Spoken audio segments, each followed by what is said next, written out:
Good morning students. Previous class में मैंने आपको बताया था कि पेट्रोलियम जो है कैसे बनता है और पेट्रोलियम की रिफाइनिंग कैसे की जाती है।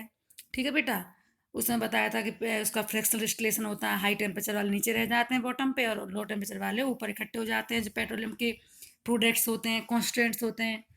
और फिर बताया था मैंने आपको कि हमें पेट्रोलियम कैसे कंजर्व करना चाहिए। ठीक है, पेट्रोलियम के प्रोडक्ट्स हैं जो कौन कौन से, उसका क्या क्या यूज है, इन सब के बारे में मैंने आपको प्रीवियस क्लास में बताया था। अब मैं आपको बताऊंगी natural gas. Natural gas is formed from dead organism which decompose in the absence of air under condition of high pressure and temperature. बेटा नेचुरल गैस जो है ये भी मरे गिरे गले सड़े पदार्थों से, ऑर्गेनिज्म से बनती है। ऑर्गेनिज्म मीन्स जो ये सूक्ष्म जो ऑर्गेनिज्म होते हैं बेटा, जीवित प्राणी। ठीक है, चाहे वो पेड़ पौधे हों चाहे वो एनिमल्स हों, उनके डिकम्पोज होने पर, और वो भी कब डिकम्पोज होते हैं, in the absence of air की एब्सेंस में और हाई प्रेशर और हाई टेम्परेचर होने के वजह से। It is stored under high pressure as compressed natural gas. और इसे सीएनजी के फॉर्म में, सीएनजी जो है आजकल जो व्हीकल्स में यूज की जा रही है, क्लीनेस्ट फ्यूल मानते हैं सीएनजी को। ठीक है, इसका बताऊंगी क्लीनेस्ट फ्यूल क्यों मानते हैं, क्यों हम इसको ज़्यादा प्रीफर कर रहे हैं। तो जो सीएनजी है ये क्या है बेटा, ये नेचुरल गैस ही है। ठीक है, और सीएनजी की फुल फॉर्म क्या है, compressed natural gas. It is used as fuels for vehicles because it is cleaner fuel.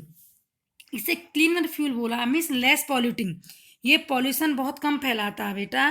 क्यों कम फैलाता है, क्योंकि ये जब जलता है तो जलने के बाद कोई भी ये गैसेज जो होती है निकालता, तो बेटा ये भी है लेस पॉल्यूटिंग। इसने नहीं कहा बिल्कुल पॉल्यूशन नहीं फैलाता, इसने कहा लेस पॉल्यूटिंग मीन्स कम पॉल्यूशन फैलाता कंपेरेटिवली पेट्रोल और डीजल के, इसलिए इसे क्लीनेस्ट फ्यूल बोला है। ठीक है, और दूसरा इसकी जो सीएनजी है ये बेटा वैसे भी ज़्यादा प्रीफर हम क्यों कर रहे हैं, क्योंकि इसकी जो कैलोरीफिक वैल्यू होती है, हाई कैलोरीफिक वैल्यू होती है सीएनजी की। मीन्स कम, जैसे मान लीजिए 1 ग्राम सीएनजी जली, ठीक है, तो 1 ग्राम सीएनजी जलने पर हमें बहुत ज़्यादा मात्रा में उसका जो मतलब इसकी हाई एफिशिएंसी होती है। हाई एफिशिएंसी मीन्स ये जो हमें ये मिलता है, इसके आउटपुट जो मिलती है 1 ग्राम जलने पर जो हमें फ्यूल मिलता है, इस 1 ग्राम फ्यूल के जलने से जो हमें एनर्जी मिलेगी वो क्या है, बहुत ज़्यादा मिल जाती है। इसलिए इसकी कैलोरी वैल्यू क्या है, हाई होती है। दूसरा कारण ये भी है इसको वो करने का, प्रीफरेंस देने का। ठीक है बेटा, और अब आपका चैप्टर यहीं पूरा हो चुका है। वैसे ये टॉपिक हमारा बस यही बचा हुआ था।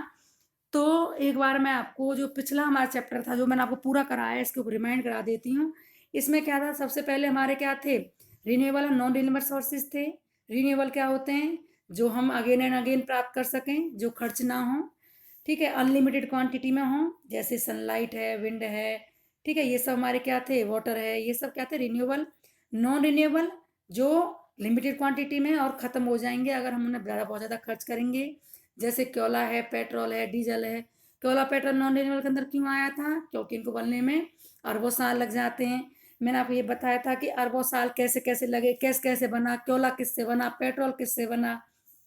ठीक है बेटा, फिर मैंने आपको बताया था कि कोयला के जो कोयला से हमें क्या क्या प्राप्त होता है, कोल तार, कोल गैस और कोक। फिर मैंने आप कोक के यूजेस बताए थे, कोक का क्या यूज है।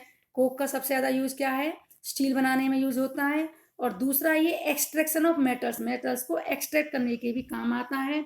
और कौन से मेटल्स एक्सट्रैक्ट होते हैं इससे, जो रिएक्टिविटी सीरीज के मिडिल में होते हैं, जो बीच में होते हैं बेटा, वो मेटल्स इससे एक्सट्रैक्ट होते हैं, मेटल ऑक्साइड। ठीक है, फिर उसका बताया था मैंने आपको कोल तार वगैरह कहाँ यूज होता है, कैसी स्मेल होती है, कैसा दिखने में होता है, कोक कैसा होता है, टफ एंड पोरस होता है ना कोक, और कोल तार हमारा लिक्विड होता है। फिर मैंने आपको बताया था पेट्रोलियम प्रोडक्ट्स बारे में, पेट्रोलियम प्रोडक्ट्स में कौन कौन से हैं, केरोसिन किस काम में आता है, जो भी थे, लुब्रिकेटिंग ऑयल क्या है। ठीक है, ये सब बताए थे। और बेटा फिर मैंने आपको बताया था ये जो है बिटुमिन प्रोडक्ट था एक पेट्रोलियम का, वो रोड सरफेसिंग के काम आता है, ये बताया था। ठीक है, और क्या नाम है, नेचुरल गैस मैंने बता ही दिया आपको। तो बेटा मैंने आपको आपका प्रीवियस जो पिछला जो चैप्टर था, यही चैप्टर जो था पिछली क्लास में जो बताया था, वो सारा रिमाइंड करा दिया है। एक बार आप फिर से इस चैप्टर को दोबारा से देख लेना वीडियोज में, आपको और अच्छे से समझ में आ जाएगा। Thank you.